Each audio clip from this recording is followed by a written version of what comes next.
Dengarkan detik-detik hari wafat Siti Khadijah. Orang yang cuman ada Rasulullah di hatinya.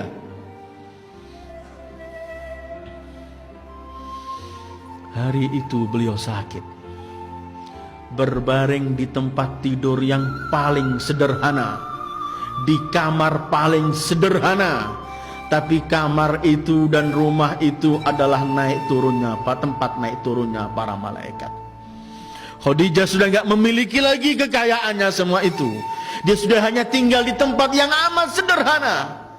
Di kamar sederhana ada Khadijah, ada Rasulullah, ada Zahra yang masih 5 tahun umurnya, salamullahi alaiha. Sunyi, tidak ada satu kalimat pun terungkap di kamar itu. Semua cuman pandang memandang. Khadijah mengeluarkan suara lebih keras, menangis beliau. Kemudian melihat Rasul, sekali melihat putrinya Zahra. Memegang Zahra kemudian memeluk, menangisi Zahra. Memandang Rasul kemudian sunyi tanpa suara, beliau pecahkan suara pertama. Khadijah berkata, "Ya Rasulullah, aku mungkin di akhir-akhir hayatku, wahai kekasih Allah. Aku sangat yakin aku sebagai istrimu, aku belum berbakti sepenuhnya kepadamu. Mohon maafkan semua kekuranganku ya Rasulullah." Rasulullah mendengar suara ini, beliau teriak, "Hasyaki, hasya, tidak wahai Khadijah. Kamu yang menghabiskan hartamu untuk perjuanganku. Kamu orang yang paling dekat kepadaku, setiap sekian orang kerabatku lari. Kamu yang paling berjuang Khadijah, jangan kamu katakan begitu." Khadijah memeluk lagi Fatimah.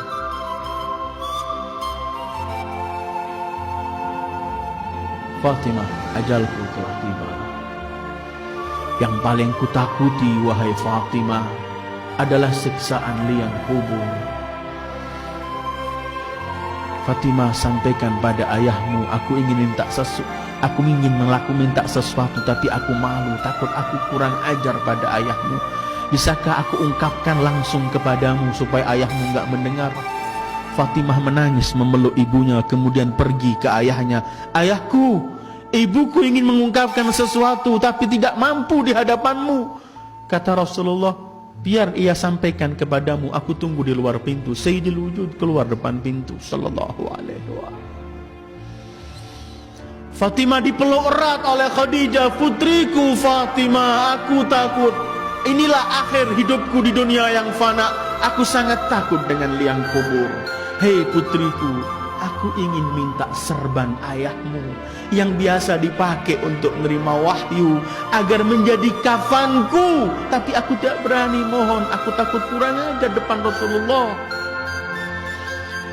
Fatimah memeluk ibunya, kemudian keluar Khadijah yang menghabiskan seluruh hartanya untuk Rasulullah, menganggap belum berbuat sesuatu untuk Rasulullah dan mau minta serban saja kepada Rasulullah. Dia takut. Bukan artinya takut karena Rasul membentak, karena Rasul tidak. Fatimah keluar menyampaikan kepada ayahnya. Ayahnya kemudian datang melepas serbannya, kemudian berkata, "Berkabar gembiralah engkau Khadijah. Berkali-kali Jibril menyampaikan salam Allah untukmu dan telah mempersiapkan istanamu di surga." Dalam riwayat bahkan saat itu Jibril datang dengan kafan, dengan 5 kafan yang pernah saya sampaikan ketika kita membicarakan Imam Husain. Salah satu kafan itu untuk Khadijah. Kemudian Jibril berkata, "Sampaikan salam dari Allah kepada Khadijah, biar ia kembali kepada Allah dengan kafan dari Allah," dan kemudian diberi kafan serban Rasulullah sallallahu alaihi wasallam. Asma binti Umais datang. Melihat Siti Khadijah menangis, beliau berkata, "Istri Rasul, kenapa engkau menangis? Bukankah engkau istri Rasul? Pasti kedudukanmu tinggi di sisi Allah. Pasti surga menantimu." Kata Khadijah, "Aku yakin, tapi aku melihat anak gadis ini masih kecil, wahai Asma. Asma, wanita Gadis itu ketika dikawinkan, di hari pertamanya dia nggak mampu melakukan sesuatu di rumah suaminya. Dia memerlukan pendamping ibunya untuk menyampaikan sesuatu kepadanya. Aduhai, kesiannya Zahra di hari perkawinannya sudah tidak lagi menyaksikan aku. Asma kemudian bersumpah, demi Allah wahai Khadijah, aku akan mendampingi putrimu sampai akhir. Wa sadaqat Asma, dan memang Asma begitu akhirnya. Karena di hari perkawinan Siti Fatimah ketika diserahkan ke rumah Imam Ali, Rasulullah pernah berkata, semua yang di kamar keluarlah. Rasulullah kemudian memegang tangan Imam Ali dan Fatimah, kemudian menyampaikan doa. Ketika Rasul menoleh, Rasul di pojok melihat ada baju hitam, ada seseorang. Rasul teriak, siapakah engkau? Bukankah telah kuperintahkan semua harus keluar? Kemudian Asma menoleh, aku Asma ya Rasulullah, aku bukan melanggar perintahmu, tapi aku telah janji dengan ibu Fatimah agar aku antarkan sampai akhir di rumah suaminya. Ketika Rasulullah mendengarkan nama Khadijah, Rasulullah kemudian berkata, Asma, semoga Allah membalas semua kebaikanmu karena kamu telah berbuat baik kepada Khadijah dan Fatimah. Khadijah wafat. Siti Sayyidah Fatimah mengelilingi jenazah Khadijah, kemudian memegang Rasul seraya berkata, Abata, aina ummi, aina ummi, di mana kelak ibuku? Jibril menyampaikan salam kepada Fatimah, salam dari Allah bahwa ibunya di surga. Ini orang-orang yang sekeliling Rasulullah ayyuhal ikhwah. Ini orang-orang yang dipilih oleh Allah untuk hatinya ada Rasulullah. Setelah Khadijah wafat, Rasul kawin dengan siapapun tidak pernah melupakan Khadijah. Setiap kesempatan yang diingat cuma Khadijah.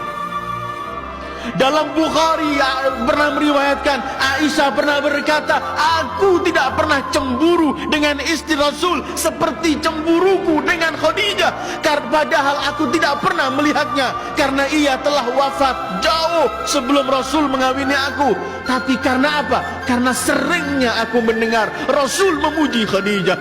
Kalau menyembelih kambing untuk dibagikan, Rasul berkata, berikan dulu pada kawan-kawan Khadijah.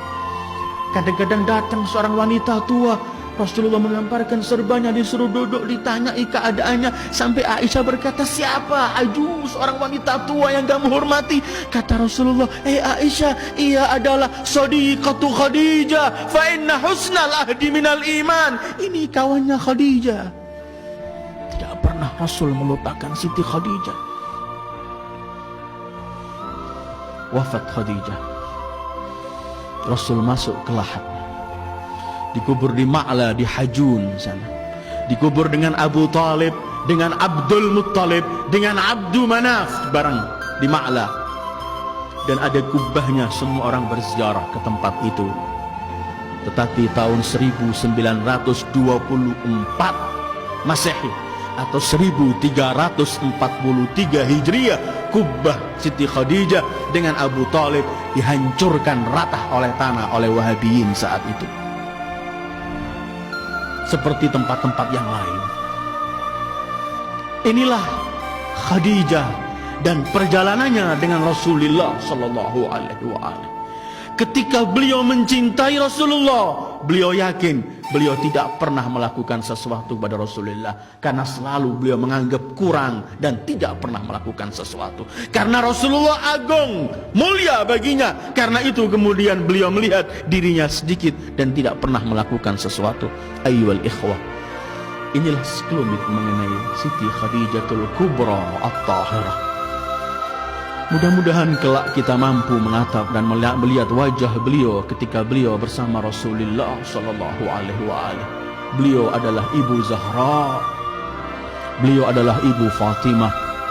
Mudah-mudahan Allah memperkenankan kita untuk mencintai Rasul, mencintai Khadijah, mencintai Zahra, dan kemudian kita kelak wafat membawa cinta itu, dan kelak di akhir hari kiamat kita memandang wajah mereka dan memperoleh syafaat dari mereka.